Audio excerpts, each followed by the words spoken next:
Evening, everyone. We might get the night underway. There's still a few people grabbing some drinks at the bar, that's fine. I'd like to welcome you all tonight to the Bath Hotel. And we are actually live streaming this tonight, so hello to everyone who might be watching this stream as well. My name's Tyson, I'm from the city of Norwood, Payneham and St Peters.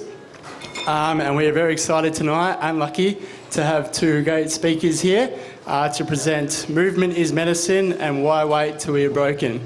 I think you two might actually be the first duo presenters we've had at Raising the Bar Adelaide, so that's another first for tonight.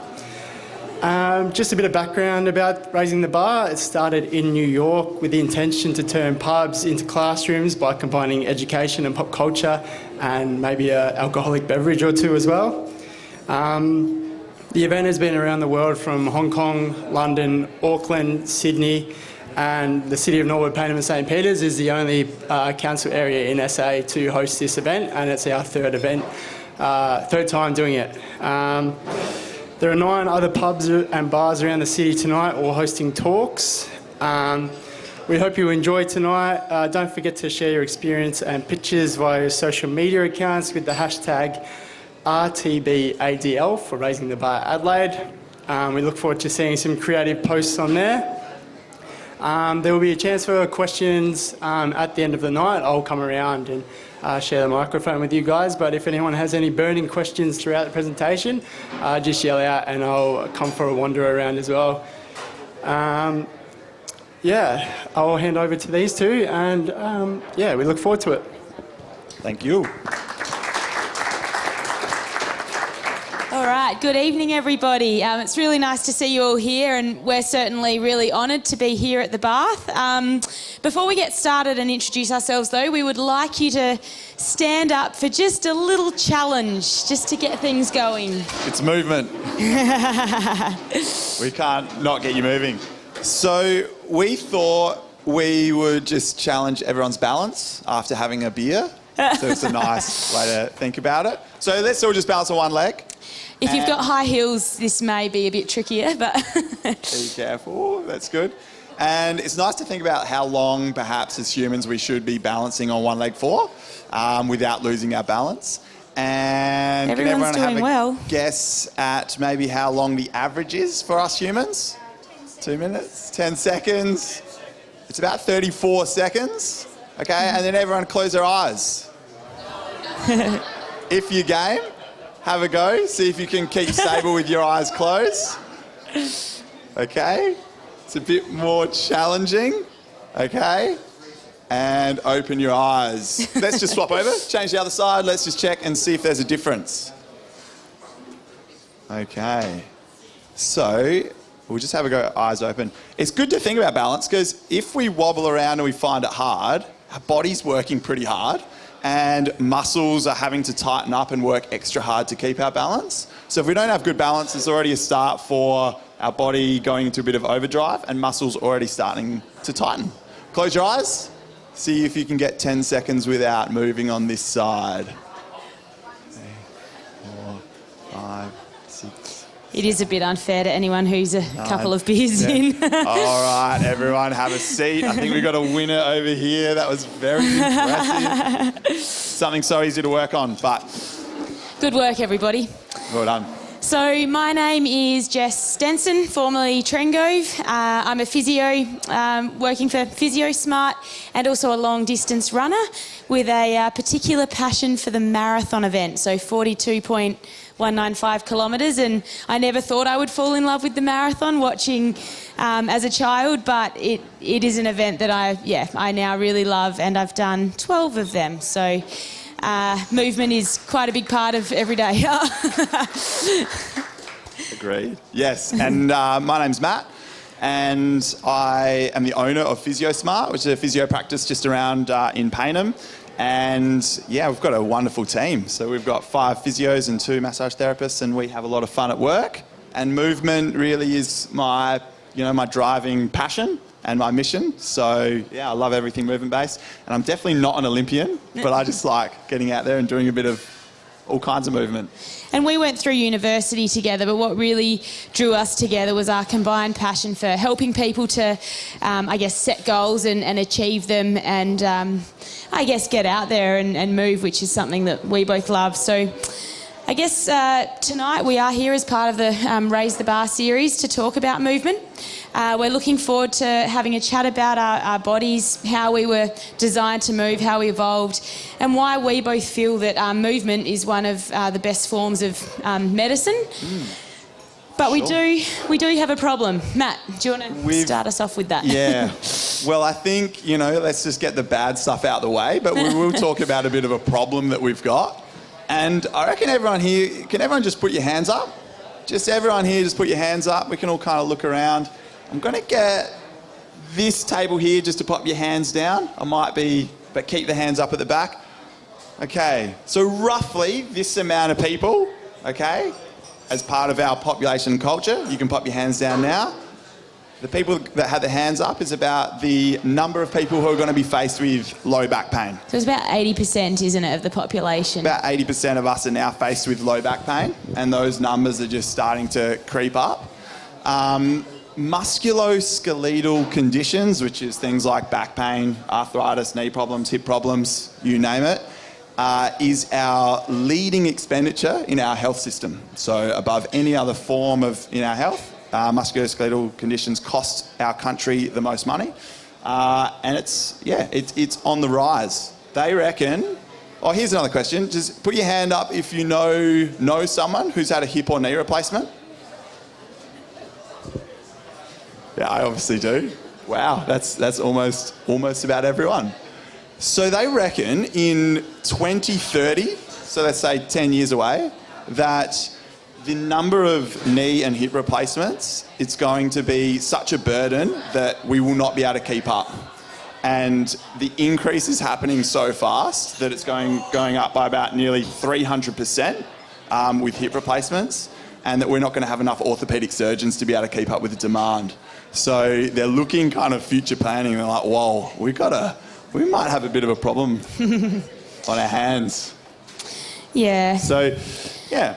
I guess it's interesting, a lot of emphasis is placed on monitoring certain aspects of our health. I mean, we're encouraged to have a dental checkup every 6 months. There are certain screening tests when we get to a certain age that, we're encouraged to do, and it's just sort of part of our normal growing up. We know that we'll need to book in with the dentist and whatnot, but movement isn't sort of looked at in that way. Up until, the age of 3 years old, it is. I mean, we've both got young ones, and I'm sure a lot of you know there are certain milestones that you're meant to hit at 8 months and then at 12 months. And if you're not walking or crawling by a particular age, you generally will go and get some intervention and some support to hit those milestones. But after the age of 3, we really just suddenly get lost in the big world of... Yeah. And it's a scary thought because we can all go to the GP and we can measure how every aspect of our health is kind of travelling along. We've got some of those good screens and checks. But when it comes to movement, we're like, are we moving okay? Do we have enough flexibility? Do we have enough balance? Are we strong enough? Is our core strong enough? Is our posture good enough? I think there's a lot of these questions that we go around and it's hard to gauge, exactly how we are moving and how we should be able to move. I feel like for our health system, we get lost and we only really start to come to an answer perhaps when there's a problem, rather than being able to look at anything after the age of 3, which is our initial milestones: crawling, rolling, squatting, running, and then, and even at that time, we know if a child misses crawling or if a child doesn't learn to roll, we're like, hang on a second, this could cause a problem later on in their development. So we go in and we fix it or we work on it, and we start working on movement from such a young age. But then after that, unless something is seriously quite wrong, we all just carry on life and go on the adventure. Yeah. So I guess if we look at what might cause some of the issues that we have with movement, if we think about evolution, the lifestyle, and what we do through primary school, high school work, the postures we're adopting, the lifestyle that we're encouraged to sort of lead. Do you want to talk a little bit about where the undoing is with some of those beautiful movements that we can do as a child? I mean, I look at Billy and he can get his foot in his mouth at the moment. He can, when a plane flies overhead, he can throw his head back and extend in a way that I can't even dream of. I mean, you've got some examples too of your little guy, Harry, just things that blow our mind, and we could once do that, I assume. So I know I've got a little 2-year-old, and we went up to the shed the other day, and he goes up and he's just been walking for a little bit of time, and he picks up a 7-kilo kettlebell, and he just goes down, just picks it up, and he just starts walking around. He goes, "Look at me, Daddy." I'm just like, my goodness, that's like nearly half your body weight, and you're just picking it up with ease. And I'm thinking like, well, normally, is your back okay? But in this case, he's totally fine. And I think it starts with us as babies of what we can achieve. And then I think the journey takes us on a different path. We go to school and we play lots of sports when we're young, so we keep active. We can, we've got lots of adventure in our lives. And then we get a little bit more serious with our study, and we sit down, we all do exams, and we start to move a little less. We might play the sports or do the things that we enjoy doing. And then we might have a family or, meet a partner, and then, time for yourself is filled with work, and we sit often, and we might pick maybe a couple of just movements that we like to do. We might like to do yoga, and that's our movement. We might like to do running, and that's all our movement. But there's so many other aspects that we start neglecting. And we might, for example, decide we're going to play football or netball this season, and we'll have a day at work sitting down. We'll drive half an hour plus, get ourselves ready for training, head out. We've been sitting basically all day. Our hip flexors are in a short and tight position. Our glutes are weak from the day of sitting, and we're putting ourselves at risk of injury anyway. So our best intentions aren't always... And has anyone heard the term sitting is the new smoking? And it's crazy, right? Yeah, I know. And we, in actual fact, we sit more than we sleep. So they've worked out for, a majority of us who are sitting down for a long period of time, our heart rate drops, and it can work at a less, it doesn't have to work as hard, doesn't pumping blood to our legs and our bodies. And then if you've been doing that for a long time, 20, 30 years, the heart then doesn't have to work as hard, and it gets deconditioned. And we now know that some of those problems with the heart are now irreversible. So, just again, it's kind of this lifestyle and culture that we've adopted. And now everyone wants to stand up and get out of the chair, which we'll do in a minute. But, I think we're just painting the picture of, how Western culture has evolved to something really different to what we were really designed to do. And I guess here we've addressed the issue of not moving enough, but then there's the other issue that is caused by sitting a lot, and that's potentially not moving well when we do get moving, because we're tight and we've got certain weak areas. And a classic example of what can happen if we move or train when our body isn't perhaps functioning as it should is back in, I think it was my final or nearly final year of school. I recall being out training, tripped on a stick and rolled my ankle, and I thought, oh well, this is just a sprained ankle. It hurts at the time. It really did hurt quite a bit, but I, rested it, elevated it, iced it, did all of those things, and a week or so later it was still hurting. If I took it to the end of range of that movement, it really pinched, and I thought, oh, that's all right, I don't really need to do that as a runner and a netballer anyway. So I got on my way and kept on playing and running, and that pinching feeling didn't really go away until about a year later. But I remember an issue cropping up in my big toe. It became really inflamed and sore, and I went and got it checked out and realised that the side of the ankle I'd rolled didn't, what we call dorsiflex, nearly as well as my other side, and that had led to me caving in, overpronating, and then that had led to a big flare-up of my big toe. And leading into the Glasgow Commonwealth Games marathon in 2014, I ended up getting a stress fracture in my second toe bone, and that was related to my big toe hurting. I was trying to avoid hurting that, and so sort of running on the outside of my foot, and the torsional load through the bone led to a stress fracture. And that little ankle roll caused some really big issues later on, and it just shows how important it is that we understand the implications of an injury, and when the pain goes away, it doesn't always mean it's okay. Yeah, so it's exactly right. I think just to summarise, it's one problem somewhere could absolutely lead to a problem somewhere else. So anyway, this is very negative, isn't it? So let's get up. Let's stand up again. Okay. Now, could someone tell me how long they reckon men sit on the toilet for number 2, average time? Any ideas? An hour? My wife reckons it's like 30 minutes. I'm like, no, I'm only there for 2 minutes. Anyway, what we're going to get you to do, if you're comfortable, if it's uncomfortable, please just avoid it.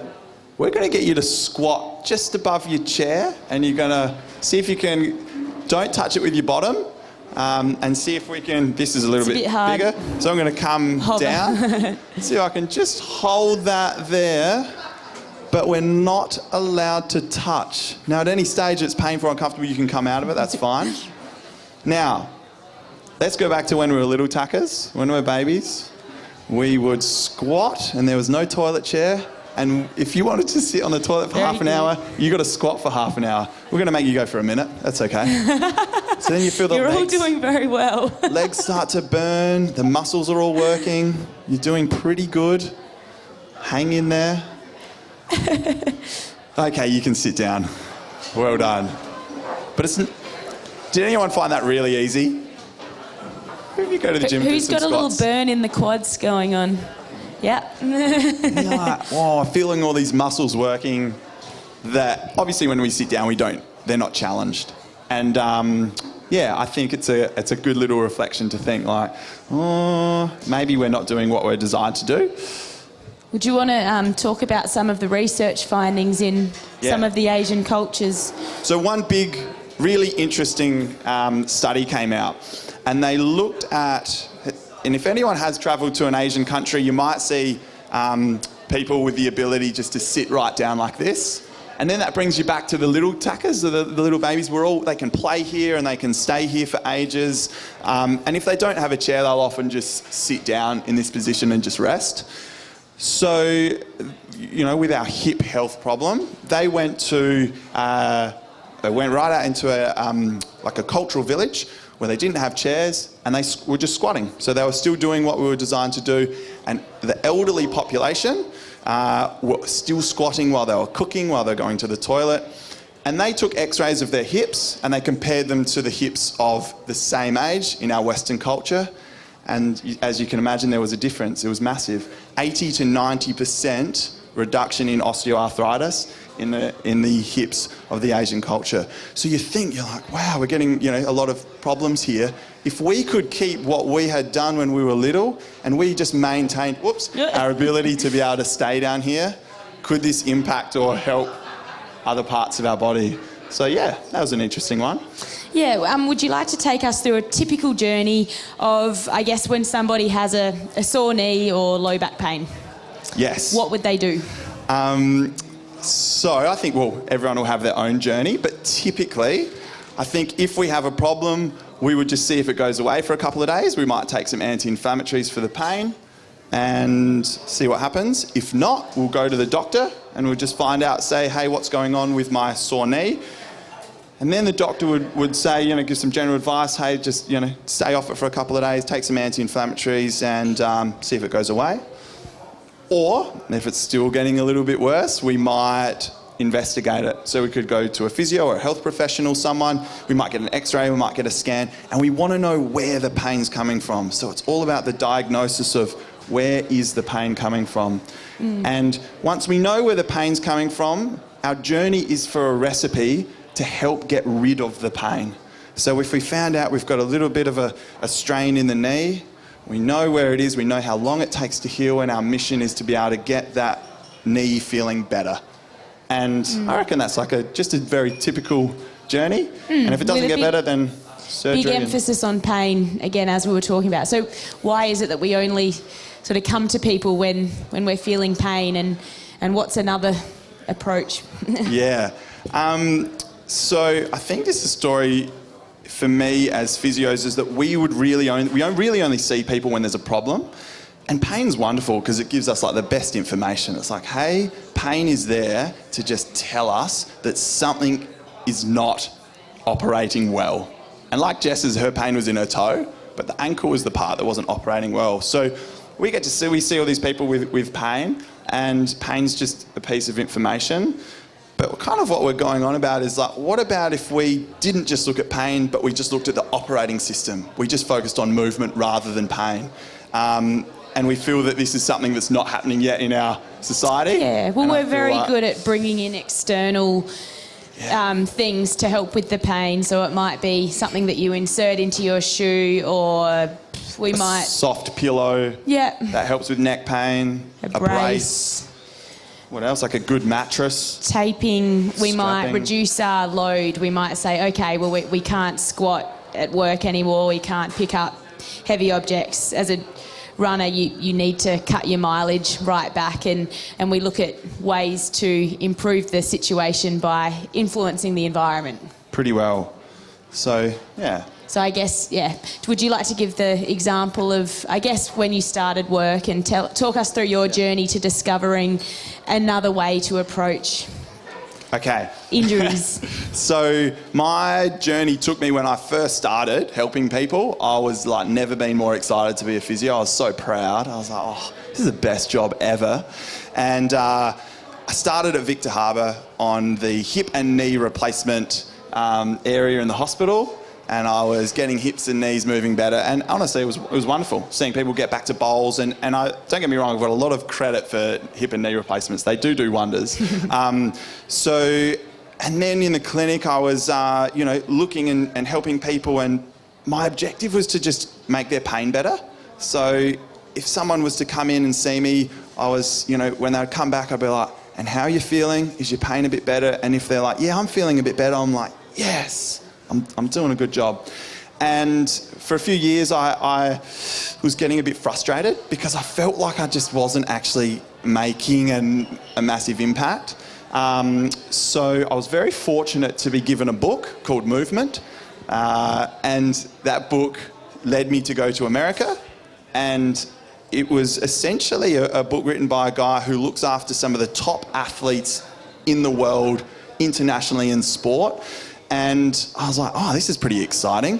And so I went to America and I learned what they did for the best athletes in the world.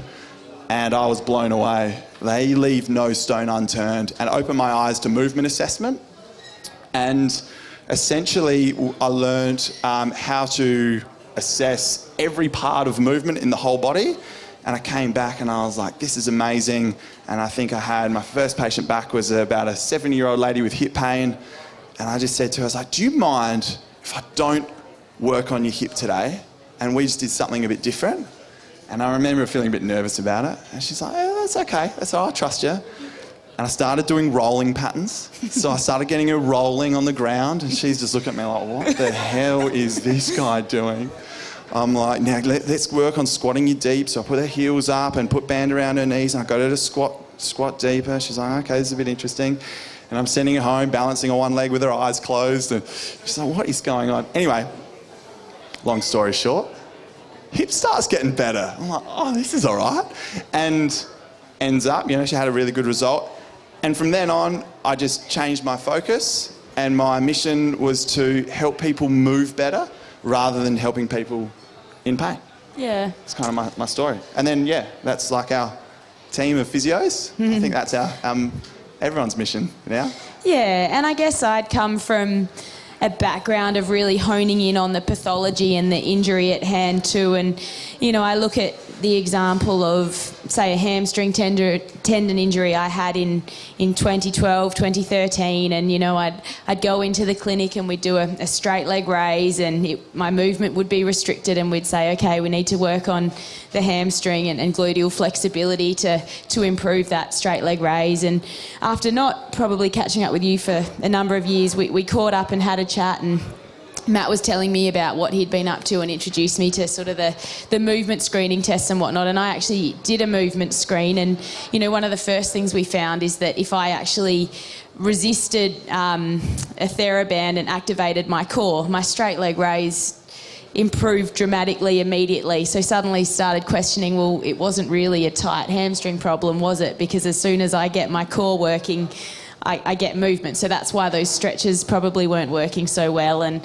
you know, a knee tendon issue that I've had in more recent times, you know, we could look at just reducing my running load, but when you're trying to compete against the best, you really can't afford to be cutting back too much in training if you can actually improve the I guess, fundamental movement issue to keep that, you know, training load as high as you need it to be. It's a much better approach. And so I've been really impressed with what I've learned about my own body through screening my movement and then working on little issues that haven't even presented as problems yet and haven't caused pain yet, but I guess it's getting ahead of the game and fixing things before they become problematic. And, you know, when I came to you in 2016, I was training, I was probably running 170 kilometres a week, but I couldn't actually squat properly yet. And I didn't even know that I couldn't squat properly. I hadn't really tried to squat because I don't need to when I'm running. But yeah, it really opened my eyes. And I think one of the journeys for Jess is like, I think a burning question might be like, is Jess going to need knee replacements after running 170 kilometres every week? And part of Jess's journey with movement is like, Jess does not want, you know, the goal is to not have that. So I think Jess is also working on balance and like we said, everything else for longevity as well in the sport. I guess what we're saying is should everyone be treated as athletes and be looking after their body like, you know, an athlete might, because we all need our bodies. It's, you know, we're in it every day and we're needing it for everything we do. And it's a bit sad to think that it is something that gets neglected and that movement isn't considered as important as some other things that we're checking on a regular basis. Yeah, I agree. And I think, you know, there's a couple of really cool stories that I have, and I won't go into all of them, otherwise I'll be here forever. But I had a guy come in and see me, and he was rejected by the Air Force because of a knee issue. You know, they picked up on the scan that he had a bit of a knee problem earlier on. And we've gone through a fair old journey together, and again, we literally just got his movement back, got him to squat, lunge, and do everything that you could do practically as a 3-year-old. And he has run 42 marathons, and his knee's absolutely fine. And, you know, it's a story, it's like, you know, if we did have a better system, this guy, you know, could have gone on a different path and perhaps he could have been a good candidate.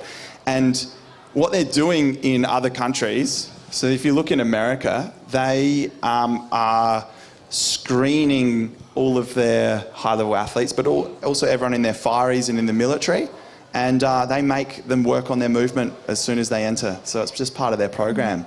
And they reduced injuries by up to 60% in the California Fire Service by just getting people to work on movement patterns that they had when they were born. It's just, quite extraordinary. And I guess we're sort of proposing that maybe in the curriculum we could actually teach people how they should be moving and I guess educate people more about their bodies, what a good baseline movement is, and perhaps even have an annual checkup that's supported by the government or something so that people can check their bodies and learn what they could improve on before it does become an issue. So, I mean, there are some things we can even do at home, which should we run through those now? I reckon let's just get moving again. Everyone's itching now.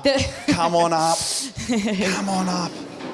So I think out of this, we also want to teach maybe some of the foundations of some of our natural abilities that we should be able to achieve. I might get you to demonstrate the toe touch for us. So here's a pretty important one.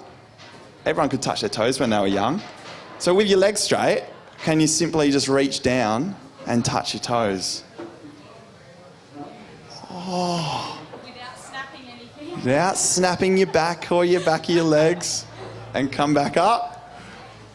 All right, so we're all at different, you know, some people, put your hand up if you found that really easy. Yeah, put your hand up if you did not like that at all. Awesome. Okay, so yeah, a nice little variety here, but then again, that's something that we should all be able to achieve. Another thing, which we won't have a limbo bar, I'm going to do a pretend limbo for Jess at her sternum. So here's the bar, and here, yeah, go for it. We should see how much she backbended then. She went like right back there and she could hold it. So everyone have a go. Just don't do it if your back's sore, but just have a go at limboing back and arching right back. And people are like, oh, my back might feel a bit uncomfortable. Don't push it. Cool. Come back up. So that's all related to how strong your butt muscles are and how strong your tummy is, as well as some back flexibility. Here's another one. Turn around and show us the shoulder test. Now you don't have to touch your hands, but you should get pretty close. If you go home and you get a shoe, see if you can pass your shoe from one to the other without slipping up, and then go back the other way. Nice. Okay, Jess, just turn side on, just look up towards the ceiling. Our necks should be able to go so that our face becomes horizontal. Okay, look up, easily up. Careful if you're a bit dizzy. Good, and then vice versa. Our chin with our mouth closed should be able to come down and touch our chest, our sternum, so it should just be able to fall straight down. All right, should we do a few more? What's another? Oh, here's one. Maybe be careful with this one. What are you going to get everyone to do? Sit cross-legged on the ground. Maybe you just demonstrate Okay, this one. so just sit down, and then without using your hands, come back up. Yes. I didn't get too many takers. That's a You're good trying one. to get people into the clinic I on know. Monday. That's not our objective, I swear. Cool. Have Okay. a seat. There's a few more, and yeah. So I guess moving on from here, we've talked a little bit about some of the things we could do to combat this. I guess essentially if we were teaching some of these, I guess just concepts in school and getting people thinking and, acknowledging the importance of movement every day, of a posture that is conducive to good health. So if we think about what is good posture, it is really simple. It's the most efficient way to hold your body, really. If you're, slumped over, you think your head's in front of your centre of gravity, and then you're going to have to use a fair bit of muscle strength to combat that. And you're also, to be able to see straight, or to look ahead, you're going to have to kink your neck up, and you can see the downward spiral of that. So teaching children as part of their physical education, which sadly isn't even present in some schools, but having the physical education aspect and this movement awareness. And then potentially, as we said, introducing an annual movement check, maybe a standard screening, so that we do have some really clear benchmarks, like we do cholesterol, blood markers. There's a range that we know is sort of healthy or normal, and if we could actually identify some of those with movement as well, I think we could really reduce that $8 billion annual spend on musculoskeletal and conditions of low back pain. And I think from there, and like what Jess was saying, I think the objective for us, and why we're here talking to you, is just education. And just it's nice to have a conversation about movement. And I'm really passionate with the PE. I feel that if one day, if we all walked out of here from high school and we all knew what our bodies could do, and we all knew what we should be able to achieve, on a basis, as soon as something came up that we couldn't do, we could have this thought to think, hey, maybe I should do something about that. And then again, it just becomes a whole different system to health and movement that we can be really proactive, and we can be, we can really be forward thinking and make a change. And I really admire what Matt and the Physio Smart team are doing in the community. There's this big education component through social media, but also some of the screenings that you're doing. Would you like to talk about that? So we are working hard with our local community. So we've gone into lots of sporting clubs and we're working on actually getting all of the players screened to do some baseline movements, and any issues we're starting to work on improving them from a prevention standpoint. We're working with Athletics SA and all the junior athletes, and we're teaching them about movement and running some workshops there. And I think you and I, we've been able to talk to the Crown Solicitors Department, and from a work standpoint, we're like, let's make a change from work. Let's get people out of the chair. Let's get people on walking meetings, and let's get people, with the ability to move in the workforce, so they're not sitting down all day. I guess normalising getting up and moving every 20 minutes. It doesn't have to be much, but just not getting so, I guess, focused in and knocking out 3 hours of work and then realising you can't check your blind spot when you get in the car, and just starting to, I guess, question what's been normal for many years now. So some take-home messages for us. One really big thing with this study they came out with, sitting. If you stood once every 15 minutes throughout the day, every ill effect from sitting is gone. That's it. Stand up once every 15 minutes and then happy days. I think we've almost achieved that tonight. Walking for 30 minutes every day can reduce knee osteoarthritis by 47%. It's like, just got to devote 30 minutes a day. Not only that, when we're talking about medicine, mental health, it can reduce depression, anxiety. It's extremely good for dementia. It's very empowering. I find just having a daily goal of exercise really gives you that sense of working towards something, accomplishing it, feeling satisfied, and I guess that's where the mental health benefits come into it. And if you can't walk for half an hour every day, there are so many other great activities, Go to the pool, get on a bike. Getting on the bike. I know, my dad has a fair bit of knee pain, and he gets on the bike, and it's just so good for his joints to be, what we say, lubricating your joints, really, just getting them moving and hydrating them. Yeah, absolutely. So that is just about enough from us. We'd love to answer any questions people have, though. We've got time for some questions? Yeah, sure do. If anyone has any questions, just chuck your hand up and I'll come around. I do have some bribery for anyone who's willing to ask a question as well. Yeah, some fruit Nothing's chocs. inappropriate, just go for it.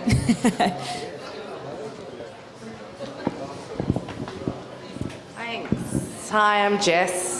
Thanks for the chat today. It's been good, Matt and Jess. I guess so. We always talk about athletes or people who are already active and looking after them. So for the rest of us that we're working and raising children and living daily lives, and we go to the gym, we sort of do what we're meant to do, or what we think we're meant to do. We do our best, I guess. Is there, I guess, like if we walked into your physio and said, "Hi, I'm not really here for anything in particular," I could tell you that I think my back, I've got curved shoulders. I can tell you what I think my ailments are and what I don't like about my physique or my posture. I could tell you all these things, but is there something that you guys can do without actually having a problem and going, look, you've got deficits here, and if you did for example, for me, I always find that my upper body, I always struggle to sort of work my upper body. It's much easier to work your lower body. You can do squats, you can go for walks, you can jog, and that all helps your legs. But I always find it's hard for my upper body to get strong. Yeah. I can do push-ups, I can do triceps dips and all those sorts of things, but across my back, or I don't know, so can I walk in and sort of go, I don't really have a particular problem, I can tell you where I'm weak, and have an assessment, is that sort of something that you're hoping that the general public will move towards? Absolutely. That's a wonderful question, and I think part of why we're here is to see if we can start to change exactly what you've just said. Why wait until you're broken? Yeah. And I had a gentleman come in. He's like, I don't have any pain, but there's something going on. I want it fixed because I'm not feeling 100%. So the way we operate is that we look at all of your movement and we do a full movement assessment as we would with any athlete. And the problems that we can uncover, we'll communicate, and we would rank the highest problem in your movement, whether that be balance, core strength, mobility, stability, spinal movements, hip movements, whatever is going on that is the true cause of potentially most of your issues. That's what we want to get to and start working on. So the answer is absolutely.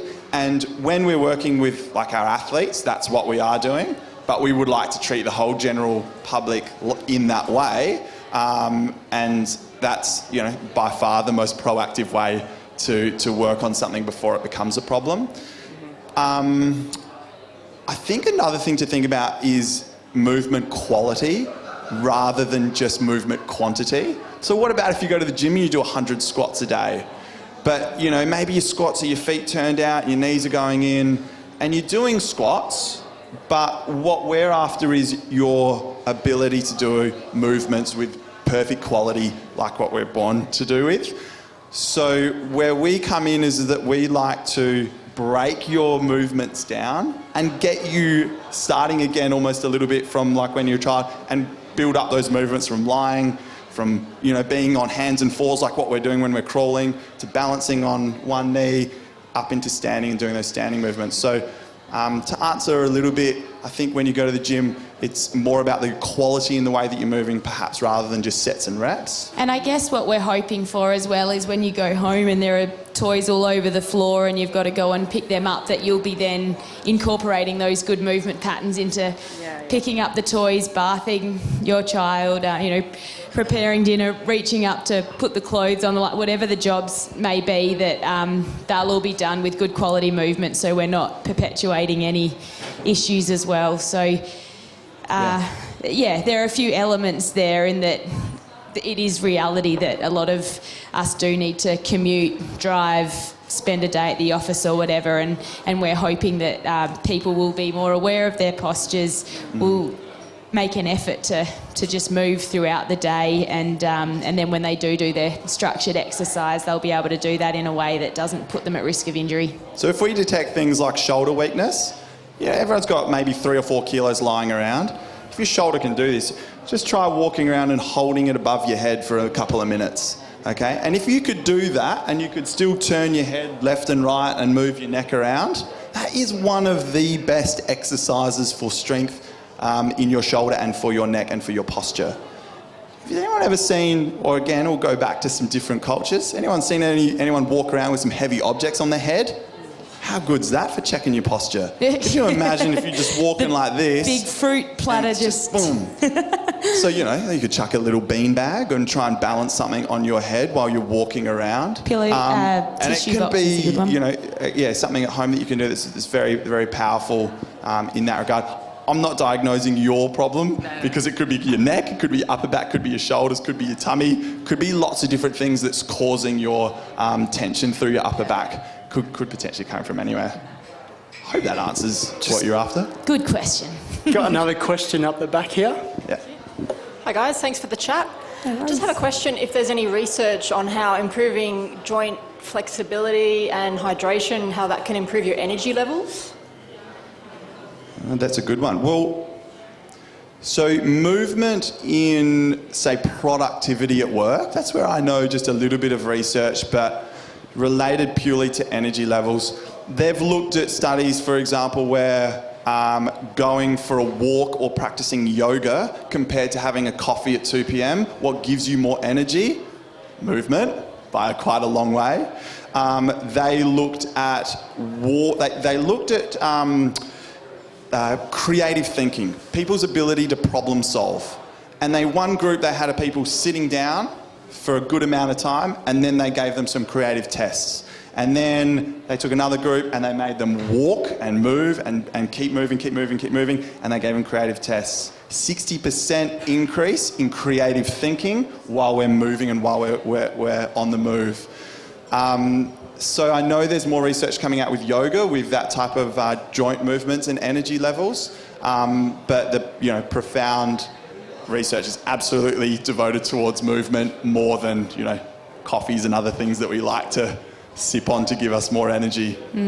Yeah. It's interesting you speaking about the creativity, because I definitely find that when I'm out for a jog, that's when my best ideas come to mind. And some of you, when you're jogging, walking, other forms of exercise, can you relate to that? You find that creative ideas crop up, and it's really frustrating because you can't write them down, but you've got to try and hold on to it until you get home. But I definitely, from personal experience, can relate to that. Great question. Just got one over here to your right, Matt. Oh, yes. Thanks very much for tonight, guys. It's been great. Just as a general rule, like obviously 30 minutes of walking a day, but what other movement things would you like to see people do every single day where possible? I like it. So I can set some pretty high expectations. To be perfectly honest, and I kind of summed it up with that squat. I think squatting for me is a big one after knowing the research and kind of going through the journey, but not if we've got pain in the squat, but if we don't have pain, even if you can kind of bring your heels up a little bit, if you could go down, and honestly, they reckon spending a minute or two in that position every day, it's like, has anyone ever had the thought of like, if I could put some RP7 or some oil in my joints, that would feel amazing? Yeah. Yep. Yeah. So, we've got that, and it's called synovial fluid, and it's like the liquid gold, and it works when we have some compression and distraction. Squat is the perfect example of that for the hip. So we're compressing it, but I'm also just stretching it. And then if I do that for a long enough period of time, I'm just like pumping this magic fluid into my hip joints, and it's brilliant. So that's one. What would you suggest as being the step back from that? I mean, it's pretty daunting seeing you getting up and down the way you can for someone who that's sort of the gold standard. But that's true. So I would have a chair, kind of like what you guys did. I would have some support, and I would replace it with what we call a hip hinge, and without letting your knees go forward, push your bottom backwards as far as you can with a straight back, and see if you can hold that position for a while. And I would replace that instead of the squat. And what that's encouraging, if you imagine you've got, you know, a sore knee or sore hips, and you need to pick something up off the floor, and I'm not wanting to bend that knee, I get down and I lift it up, and we just know the force that's going through the discs in your back when you do it, you're bending through your spine in that way without, so that would be more. But then if you're adding weight into that and twisting as well, there's a lot of force going through your spine. So if you've got the ability to bend through your knees and hips for everyday activities, it's just spreading the load. I'll be quick on this next one. 20 calf raises on one leg. So if you're a runner, you want to be able to do 20 calf raises on one leg. You could do that while you're brushing your teeth. Just simply going up and down. That's a little bit, I guess. It's a little bit quick. You could hold on to something. That would be something to really add in, making sure that you're building calf strength. I would make sure, I know this is a little bit weird, you guys wouldn't be familiar with this, but rolling, right? So if you imagine you're like lying on your tummy, I might not just do it on here, it's a bit weird. If you're lying on your tummy and you just take one arm up and you reach it right up and over and be able to roll onto your back, as you'd see the little ones do, it's one of the best back stretches ever. And just simply doing, when you're on your bed on your tummy, rolling and reaching up and over with one arm or with your legs is wonderful for your spine. Has anyone ever heard of a Turkish get-up? Yes, no? Could be a good one to maybe put in the back of the memory. That movement is going from lying flat on your back, and it takes you through a sit-up, takes you through sitting up nice and tall, doing a bridge, going to half kneel, going all the way up into standing, and covers just about every movement that your body should go through. Might be one to Google later on. That's a ripper. Do you want me to show you? And you should do this with balancing a shoe on your fist. I won't do that. So we start here. Okay, we're in this right back seat. So from here, and we go to there. From here, coming up to this, I get a really good hamstring stretch. I'm already stretching this hip out. From here, I go to a bridge, and then to here, and then up, and stand up in that finishing position. And then I go all the way back down. Thank you. Didn't think I'd be doing a Turkish get-up on the bath floor. Anyway, so yeah. Any more questions? Oh, Can walking poles take about 30% off your knees, 30% of the tension off your knees when bushwalking? Or can bushwalking do it? No, poles. Oh, yes. Yep. So I think that, correct me if I'm wrong, can bushwalking poles take the pressure off of your knees? Absolutely. Yeah, they can be wonderful things. and they can help with balance as well. Yep. And I think the good question is like, oh, should we do it with the poles or without the poles?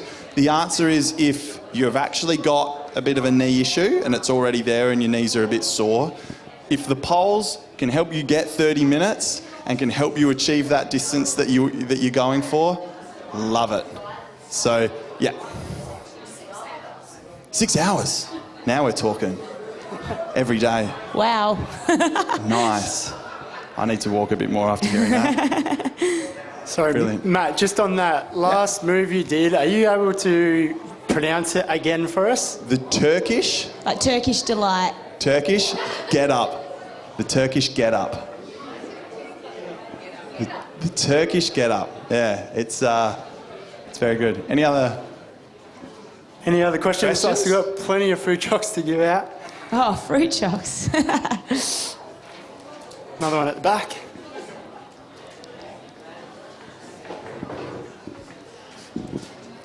So I work with orthopaedic surgeons, and they tell me not to squat. Are they? Are they referring to not squatting repetitively with weight? Is that what their problem is? Because, and they're telling me not to, so doing themselves out of a job, right? Effectively. Yeah. But so, what's your response to that? I love that question, and you can look at it two ways, right? Now, if someone's already developed a significant problem in their hip, okay, so let's imagine someone's gone through life and they haven't perhaps, things have occurred. If your body has laid down extra pieces of bone and degenerated enough so that it's lost a lot of its joint capsule, you can see sometimes on an x-ray that maybe when you do bend the hip, it's pushing bone on bone. And I think the thought is that if you're trying to squat when it's already bad enough that it's bone on bone, it's not going to be a happy outcome. So I think the answer is for a certain category of people who may already have a severe enough problem, squatting may not be good for them because it could worsen the issue. With respect of should we squat as a culture, absolutely we should be squatting as a culture. I think I'd bring it back to the point of squatting with quality, not quantity. Yeah. Because we get so many people at the gym who could chuck 100 kilos on their back and I can squat heavy and I can do 1,000 squats. That does not mean they've got healthy hips. And if they're not doing it well and they're doing it with a poor pattern, that poor movement pattern could also create a problem. And I think that's where that's when they probably end up with the orthopaedic surgeons, and so they're seeing the damage that squatting has done. Yeah, so that's interesting because you're very focused on squatting regarding hip movement, but I have the impression they are referring to squatting in knee, as it being degenerate, not a healthy thing to do with it for the knee. Okay. For the two femoral compartments in the knee. So where does the evidence lie? They're worried about the knee. Okay. I think more they're squatting. They're sort of saying that squatting is bad for your knees. Yeah. Okay. And lunging. Yeah. So, because when I'm at the gym and they ask me to do lunges, I'm like, oh God, I'm not meant to do this. And Right. guess To be perfectly honest, I'll be the straight knees- up and just be like, I feel that needs to change. Yeah, okay. Because without question, people with knee problems, that we can reteach how to lunge efficiently and effectively and how to be able to squat efficiently and effectively. We are doing that to help people with knee problems So more as than long ever. as it's been doing with the right technique, it's a healthy thing to 100%. do. Yeah, Yes. there's squatting Yeah. or And Yeah, I mean, or lunging I'd where be you interested to need. know how many people in this room would think that, cringe, when you're doing a squat or a lunge, are you cringing that your knees are Yeah, this you're is not damaging good for your your knees. It's great for your muscles, but Yeah. how are my joints going with this movement? You know, because that for me, and I sort of work with in the movement industry. That's my little hang up. philosophy. And, so understanding. because that's sort of what's been said around me. So I think possibly general public might kind of cringe at the idea of doing 10 lunges in a row, or and even jumping and lunging, that whole high impact. And so a good story, again, just to kind of feed into that, is that again, I'll kind of go back to a similar story we've had with a client. I've had clients, they'll come in and they'll have pain when they lunge and they'll have pain when they squat. Do I want them doing what they're doing right then and there? No. When I get someone into a lunge and they're telling me their knee is sore, look at the things I might be able to change at my foot, at my knee itself, okay, I can rotate it, at my hip, okay. We see people with knee pain when they do a lunge or a squat, if we change something at their ankle, their foot, their tibia, their shin, their thigh, their hip, we can get them out of pain. And as soon as we change that so that people then can squat without pain or lunge without pain, they've found a healthy movement pattern. And then for that person, we're retraining how to move differently. So I think it's... So can I just conclude by saying that if we are lunging or squatting without pain, maybe not necessarily doing it right, let's just say we're not perfect at doing it, but we're not experiencing pain, that's absolutely fine. okay. We're not grinding our joints, we shouldn't be concerned about our joints, I guess. That's a fair statement. Okay, yeah. And to back it up, evidence-wise, from us to say a bulletproof, we know it 100%, is if we saw your squat and we could execute and we could tell you what the things are that we expect in a squat, and we could give you a tick for your alignment, a tick for the way that you're doing it, then 100%. Yeah. So do you do functional assessments? Absolutely. So we could, somebody who goes to the gym, follows their instructor doesn't really come around and show and say, look, they sort of verbalise technique, but they don't necessarily make sure you're on point with it. So we could come into a physio and go, look, these are the movements I'm doing at the gym, or, can you make sure that I'm doing them properly, educate me, teach me. You've hit the nail on the head. So our mission really now is we want to treat movement. So our whole objective is to, we do functional assessments so that we can improve people's ability to squat better, lunge better, with good control, the way we were designed to do it. And that is essentially our focus for, what we want to do. So yes, that's... And absolutely. Just on that as well, there's a perception out there as well that, running marathons and whatnot is going to lead to osteoarthritic knees. And again, it comes back to your biomechanics and the quality of your movement. I know plenty of marathon runners, and even I recently had an MRI, and it's so nice to see the joints are healthy and to get that, comment back from the sports doctor and whatnot, and just understanding that it is all about the quality of your movement that matters. Yeah. And if we have a little piece that's kind of broken along the way, and I mean that as in something does go wrong, but we don't change it, like a stiff ankle that you can't move. If you try and run on that can definitely lead to knee issues. And then if you keep running on that knee issue will get worse. Yeah. But we're saying, I guess, how about if we knew that was there, let's fix the ankle and... Yeah, cool. Thanks.